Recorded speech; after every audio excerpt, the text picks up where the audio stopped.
Welcome to Game Nations. The role-playing genre is massive. Sprawling worlds, endless quests, and more save-the-world plots than you can count. The big names get all the love, of course. But here's the secret. Some of the most interesting adventures aren't the ones sitting on the front shelf. They're the ones you didn't even know existed. The ones that slip by because of bad timing, tiny marketing budgets, or just plain bad luck.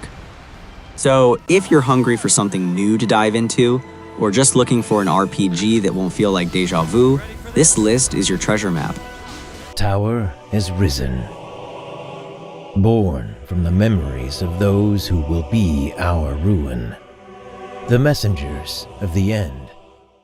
Anima Gate of Memories 1 and 2 Remaster is an atmospheric and ambitious duology that rewards players invested in dark, lore-driven fantasy, but its clunky mechanics, uneven polish, and meandering structure mean it is best appreciated by niche audiences who can look past flaws to enjoy its unique vision, rather than by players seeking refined mainstream action RPGs. Its sequel, The Nameless Chronicles, retells overlapping events from the viewpoint of the Nameless, an immortal cursed to wander through endless lifetimes, whose perspective reframes the mythos with a more tragic, morally gray tone. Together, the remaster allows players to see two sides of the same lore, creating a fuller picture of the Anima world while highlighting themes of fate, choice, and redemption. This ends now! Disappear with the lights!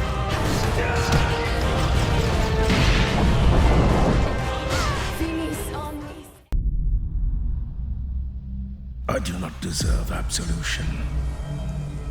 Yet still I seek it.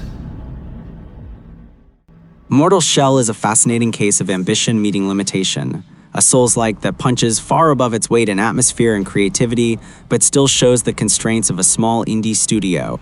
Its shell system is clever and provides replay value, while the hardening mechanic is one of the most original twists the genre has seen in years, adding a layer of strategy that can make even basic encounters feel tense and tactical. The game thrives when it leans into its oppressive mood, punishing combat, and haunting presentation, delivering a condensed Souls-like experience that respects the player's time while still offering challenge. But its smaller scope is impossible to ignore. Enemy variety thins out quickly, level design lacks the intricate verticality or interwoven complexity of From Software's masterpieces, and the limited arsenal leaves combat feeling repetitive after extended sessions.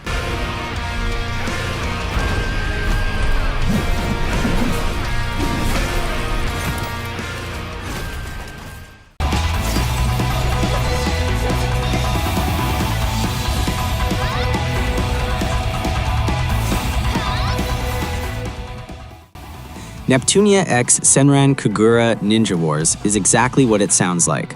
A lighthearted crossover that thrives on flashy action, fan service, and the novelty of putting two beloved casts together, but falls short as a deep or memorable action RPG. For die-hard fans of Neptunia or Senran Kagura, the game offers a fun, campy side story filled with familiar humor and style, and the combat, while repetitive, is easy to pick up and enjoy in short bursts. However, for players outside those fandoms, the shallow mechanics, recycled content, and low production values make it feel more like a niche spin-off than a must-play crossover event. Ultimately, this is a game that succeeds as playful fanfiction brought to life, amusing, colorful, and charming for the right audience, but not built to stand on its own as a serious entry in either franchise or as a standout action RPG in the wider market.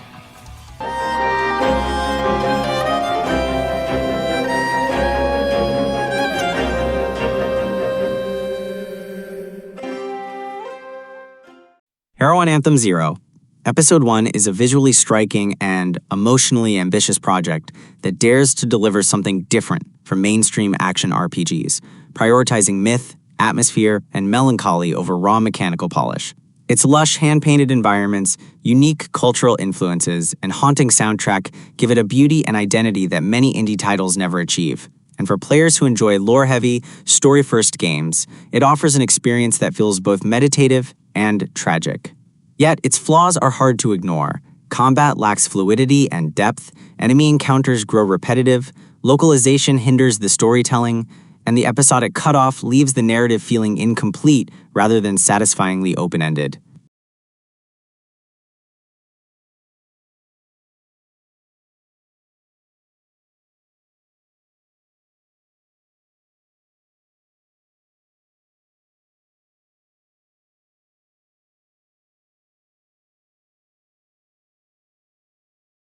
Dusk Diver is a vibrant yet flawed experiment that stands out for its unique setting, energetic combat, and cultural personality, but falls short of greatness due to repetition, shallow mechanics, and uneven storytelling. Its biggest strength lies in its identity. The choice to root an anime-inspired action RPG in the real-world streets of Taipei gives it a distinct flavor, one that feels refreshing compared to the countless fantasy or sci-fi settings seen in the genre. The combat is accessible and satisfying in bursts, with enough flash to keep battles entertaining, but it lacks the mechanical depth or variety needed to sustain excitement across the whole game. Similarly, the narrative is ambitious, tying local mythology with modern urban life, yet the underwhelming localization and pacing keep it from hitting the emotional heights it aims for.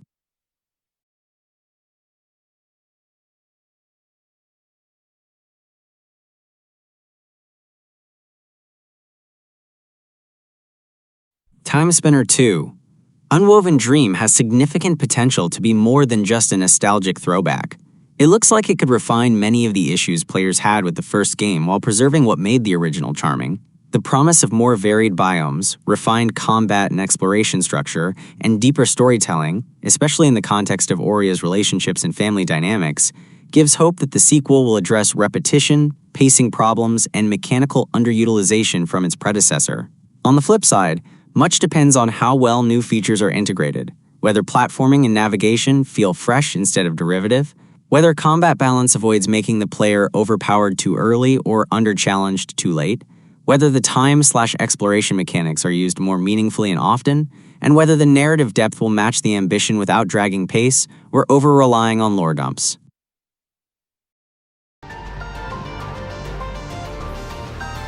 My power will pierce through! This will end it! Yeah! Crystar is one of those games that dares to go places most action RPGs won't, anchoring itself in themes of grief, regret, and personal trauma rather than power fantasy. Its greatest achievement lies in its emotional atmosphere. The art direction, with its ethereal palettes and surreal environments, coupled with Sakuya Kozaki's expressive character designs, creates a mood that's both haunting and beautiful. The soundtrack, composed by Sakuya Watanabe and other contributors, reinforces this tone perfectly. Melancholy piano, atmospheric strings, and emotional crescendos constantly remind the player of the emotional stakes.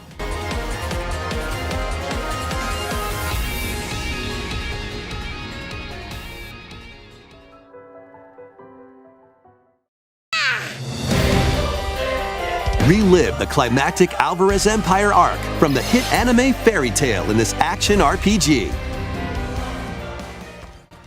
Fairy Tail 2 is a strong showing overall for fans of the series. It delivers the sweeping battles, iconic characters, and magic-filled spectacle that longtime followers want, and its revamped combat mechanics make for a more visceral, engaging experience than its predecessor. Its extra content, especially the epilogue and character stories, adds meaningful fan service and helps deepen the emotional resonance after finishing the main arc. However, it's not flawless. The narrative compression means some motivations and interpersonal moments don't land as powerfully as they do in the manga or anime, and newcomers might find themselves lost or unsatisfied with how much is assumed to be known. Visually, it sometimes can't fully match the ambition of its premise. Not every location or visual effect holds up under scrutiny.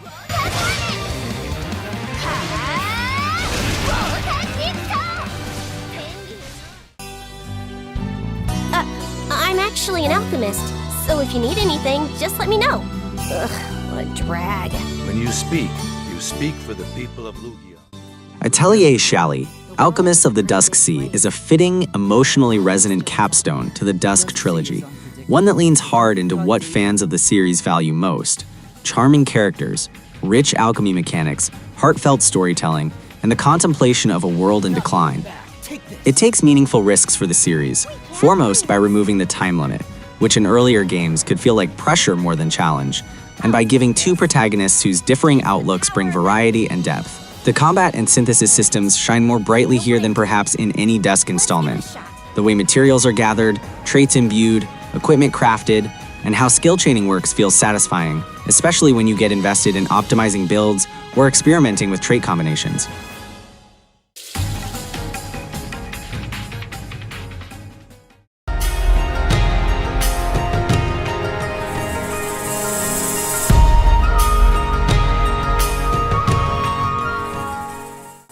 Battle Chasers Nightwar is a love letter to classic JRPG and dungeon crawlers, polished by modern sensibilities.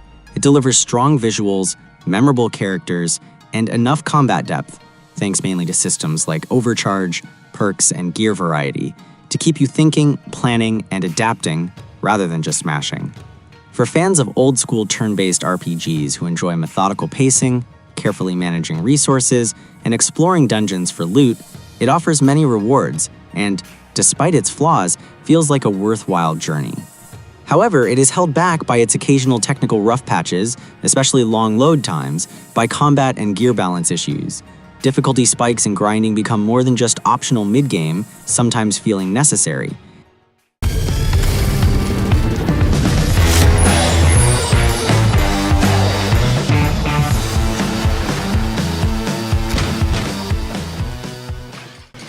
Bloomtown, A Different Story is a lovely and ambitious game that blends the cozy with the creepy, managing to balance charm, mystery, and monster hunting in an Americana small-town aesthetic that's rare to see done so well. For a good chunk of the game, you'll feel the delight of discovery. The art, the soundtrack, the characters, the way daylight in the town feels safe and summer-like, and how that gradually unravels into something more unsettling. Its social elements, monster taming, and the continuous time system give you agency and make choices feel worthwhile.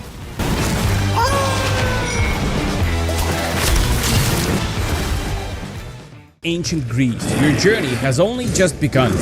The gods have woven new threads of destiny, challenging your strength, your resolve, and your very survival.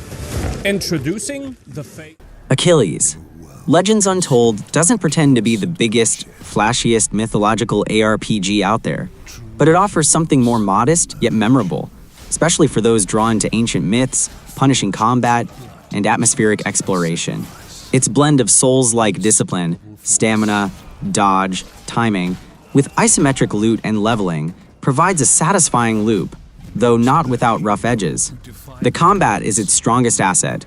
When it works, you feel like a mythic warrior, especially in boss fights or tight encounters.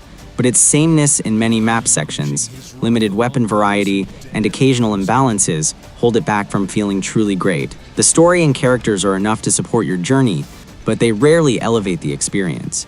They serve more as background for the action than as reasons you'll remember the journey itself. Discover the untold story of the... What comes to mind first? A story of hope, of love, of despair, of... Children of Morta is one of those rare roguelite/ARPG hybrids that doesn't just lean on randomized danger and loot, but grounds its gameplay in a story you really care about. The Bergson family isn't just a gimmick.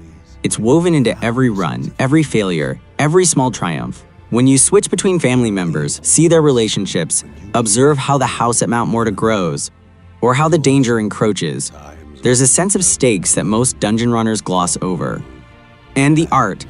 That pixel work is not just pretty, it is expressive. Splashing light, shifting colors, detailed sprite animations, little touches, old grandfather, siblings joking, familial bonds, that turn what could be a cold loop into something warm, sometimes heartbreaking.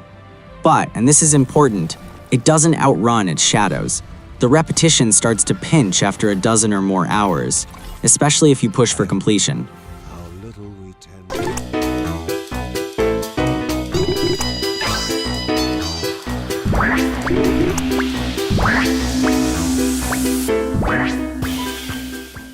Born of Bread is a delightfully quirky ode to the RPGs of old, especially for fans of Paper Mario, Bug Fables, and other story-driven, charming RPGs that don't demand perfection, but instead delight in personality.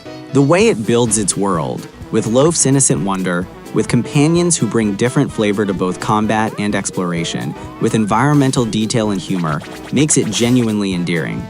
There are moments when the game shines, satisfying combat when you hit those timing prompts, exploration that rewards curiosity, and little character scenes that make you smile, or, groan at a pun, in just the right way. On the flip side, Born of Bread is never going to blow you away with depth. The combat, while fun, ultimately leans repetitive. threat looms from beyond the horizon. To stand against it, each of us, master and recruit alike, will choose our own path. On console, Dauntless is very much a mixed bag, but one that has enough good things to make it worth your time, especially if you enjoy cooperative monster bashing and gear progression. If you're jumping in fresh, there is genuine fun in hunting with friends or randoms, learning monster attack patterns, crafting shinier weapons, and feeling stronger over time. The crossplay/cross-progression are huge wins, since you don't feel locked to one platform, and cosmetic customization adds personality without undermining fairness. However, the negatives do bite more on console. Performance limitations, frame drops in busy areas, slow loading, and some control/camera frustrations reduce the polish and occasionally break immersion. Power back against them. And we do it in style. The behemoths are changing.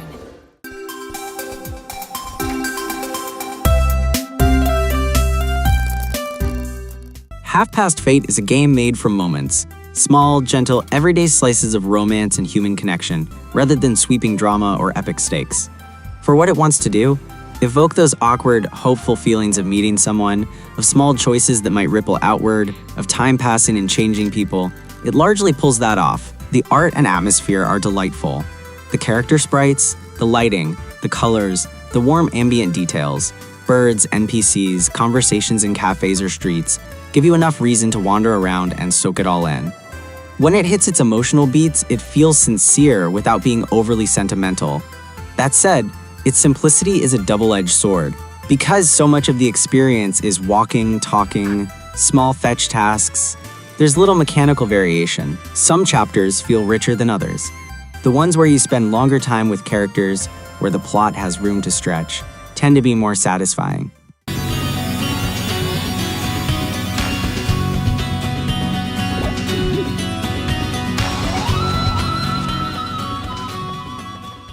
Legend of Mana Remastered is a beautifully vibrant, deeply artistic experience that offers something truly unique in how it lets you shape its world, uncover its many small stories, and soak in gorgeous visuals and music. It's like exploring a fairy tale painting. For players who lean toward discovery, atmosphere, non-linear exploration, and charming side quests, there is so much to love. Discovering unexpected quests, building the world via artifacts, seeing how things interconnect, and just enjoying the craftsmanship in the art and sound design. However, that beauty comes with trade-offs that grow more visible the further you go. The combat mechanics, while serviceable and nostalgic, don't always hold up to modern expectations, feeling sluggish, sometimes unfair with how you need to aim or line up attacks, and with hit detection or responsiveness that frustrates more than it delights.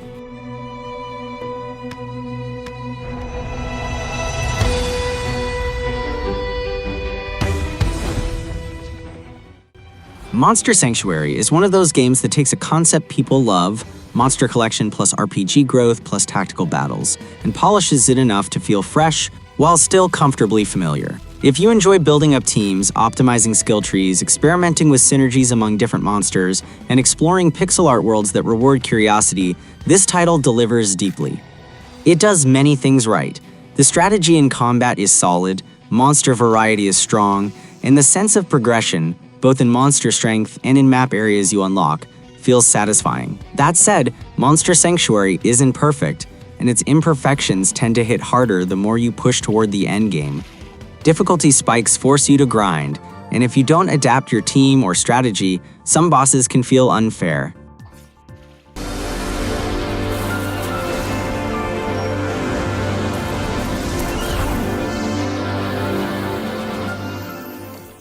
Moonstone Island is a heartfelt, ambitious hybrid that tries to merge the cozy charms of life sims, the addictive hooks of creature collecting, the strategy of card-based battles, and the joy of exploration.